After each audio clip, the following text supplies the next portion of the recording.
Hello दोस्तों, veterans नमस्कार। मैं दीपम सिंह। इस वीडियो को जो मैं बना रहा हूँ बेहद संयमता के साथ, बेहद सहनशीलता के साथ और शालीनता के साथ बना रहा हूँ। लेकिन इसका मतलब ये नहीं है कि हम कुछ मुद्दों को निर्भीकता से और स्पष्टवादिता के साथ नहीं कहेंगे। 8 लाख के 8 लाख बैंक पेंशनर आज इस इंतजार में थे, यानी 9/4/2026 को, कि आज हमारे केस की सुनवाई होगी। 8 तारीख को 7:30 बजे तक, जब इन्होंने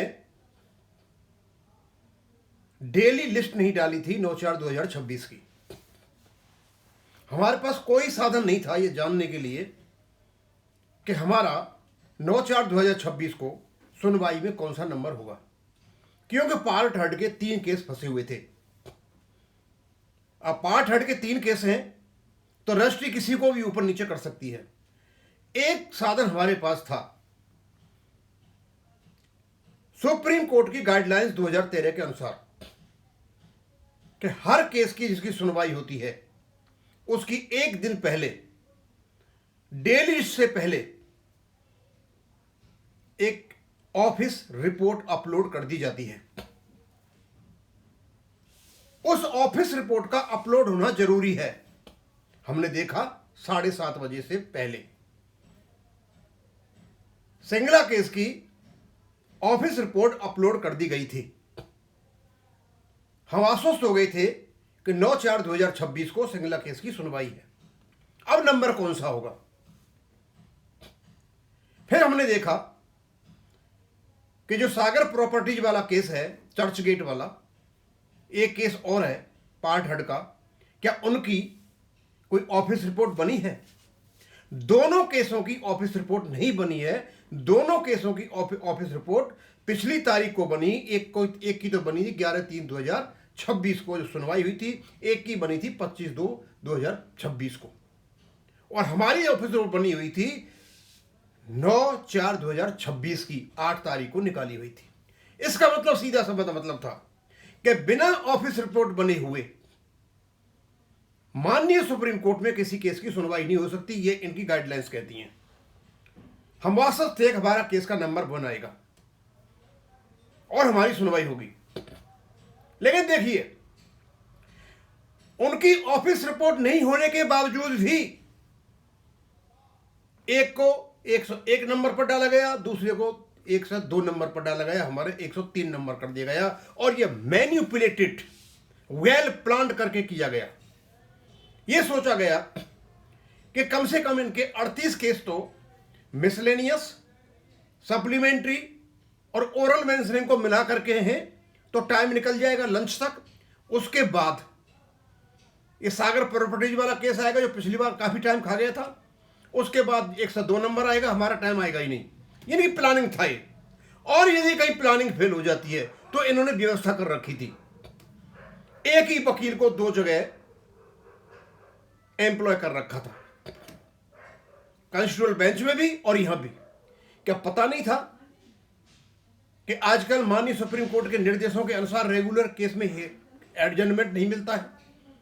मिलता है तो एक दिन पहले लेना पड़ता है, वो भी नोटिस वाले पीरियड में। लेकिन रेगुलर में तो बिल्कुल नहीं मिलता, और यहां रेगुलर केस में एडजमेंट दे दिया गया। पर इनको भी एक जबरदस्त आघात कोर्ट नंबर 2 की बेंच ने पहुंचाया। इनको ज्यादा टाइम दिया ही नहीं, इनको केवल 7 दिन का टाइम दिया। 7 दिन के बाद फिर आ जाओ, किधर भागोगे? यानी सिंगला साहब वाले केस को रोकने के लिए आईबीए, यूएफवीयू, डीएफएस, राज्यसभा, लोकसभा सारे लगे हुए हैं। नहीं, ये भी भूल गए हैं कि हम इस देश के वासी हैं। इन देश के लोगों पर संविधान उतना ही लागू होता है जितना इन पे होता है। हमारे लिए उतने ही मूलभूत अधिकार जितने इनके हैं, फंडामेंटल राइट्स हैं। लेकिन ये बिल्कुल भूल चुके हैं सब कुछ, अंधे हो गए अपनी हवस में। क्या ऐसा होता है क्या? हम हारे या जीते से कोई फर्क नहीं पड़ता। केस की सुनवाई तो होनी चाहिए ना। केस की सुनवाई को रोकने के लिए नए नए हथकंडे अपनाए जा रहे हैं। लेकिन इस बात को जो बेंच है, जस्टिस विक्रमनाथ जी और जस्टिस संदीप मेहता अच्छी तरह समझते हैं। ये सोच रहे होंगे शायद कि इस बार जैसे पहले दिया था एक एक महीने का गच्चा, इस बार भी बैंक को क्या ना बेंच को गुमराह कर लेंगे। इस बार बेंच मिसलीड हुई ही नहीं, क्यों अगली सुनवाई 15 तारीख को थी, 15 को लगा दिया। ये मुंह ताकते रह गए। अब अगली बार ये क्या हथकंडे अपनाएंगे, क्या जुगलबाजी करेंगे, क्या मैनिपुलेशन करेंगे, इसको कोई नहीं जानता। करेंगे जरूर। अब है तो कुछ भी नहीं इनके पास। दोस्तों, मुझे समझ में नहीं आ रहा है कि ऐसा क्यों कर रहे हैं। और कई प्रकार के स्टेटमेंट आने लगे। पहली बात पता चला कि एडजमेंट दिया है। हमने सोचा एडजमेंट तो हो नहीं सकता। अब ये तो बाद में पता चलेगा कोर्ट ने क्या कहा है। क्यों एडजमेंट के लिए एक दिन पहले तारीख वो लगाना पड़ता, और वो भी रेगुलर केस में अलाउड नहीं है। तो कोर्ट ने क्या रिमार्क दिया वो पता चलेगा। अब आया ही नहीं वकील, सुनवाई नहीं होनी, तारीख तो देनी थी। फिर पता चला वो वकील कॉन्स्टिट्यूशनल बेंच में कहीं नॉमिनेट है। उसके बाद पता चला, अभी पता नहीं सही है गलत, कि ध्रुव मेहता जी की तरह कोई नया वकील पीएनबी की ओर से आया है, वो दोनों जगह नॉमिनेट था। कॉन्स्टिट्यूशनल बेंच में भी है और यहां भी है। तो जानबूझ के किया गया ऐसा कुछ। दोस्तों, एक बात मैं बता देता हूं, शायद इनको पता नहीं है। हम जितने भी वीडियो बना रहे हैं, ये सारे के सारे न्याय से संबंधित हैं, कॉन्स्टिट्यूशन से संबंधित हैं, रूल ऑफ द लॉ से संबंधित हैं। इसे देश भारत में नहीं पढ़ते लोग बाग, इसे विदेशों में भी पढ़ते हैं। हम कोई गलत बात कहते ही नहीं। हम जो बात कह रहे हैं सही कह रहे हैं। कानूनी प्रक्रिया को रोकने के लिए नए नए हथकंडे अपनाए जा रहे हैं, नए नए व्यवधान डाले जा रहे हैं, नए नए मैनिपुलेशन और मैन्यूवरिंग हो रही है। और लॉ में इनको एक प्रोफेशनल इथिक्स भी पढ़ाई जाती है। मेरे समझ में नहीं आता कि आखिरकार ये हथकंडे क्यों अपनाए जा रहे हैं। क्यों हथकंडे ऐसे अपनाए जाते रहे हैं, पहले से आदत पड़ी हुई है। बेनिफिशियरी चाहे कितना ही नुकसान उठा ले, इनको अपने हथकंडे अपनाने हैं। इसी उपलक्ष्य में एडवोकेट पाटनी जी ने एक जनरल लेटर लिखा। आम एक लेटर इन्होंने रजिस्ट्रार सुप्रीम कोर्ट को लिखा, एक लेटर इन्होंने ऑनरेबल सीजीआई को लिखा, एक मेमोरेंडम सीजीआई साहब को भेजा कि इस प्रकरण की जल्दी जल्दी सुनवाई कराई जाए। यह तो निश्चित हो चुका है, इसमें कोई दो राय नहीं है। इस केस को रोकने के लिए हथकंडे अपनाए जा रहे हैं। और क्यों अपनाए जा रहे हैं हमें पता है।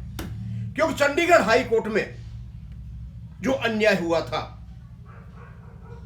उसका सहारा लेकर के आईबी अब तक यह कहता रहा कि there is no provision of pension updation.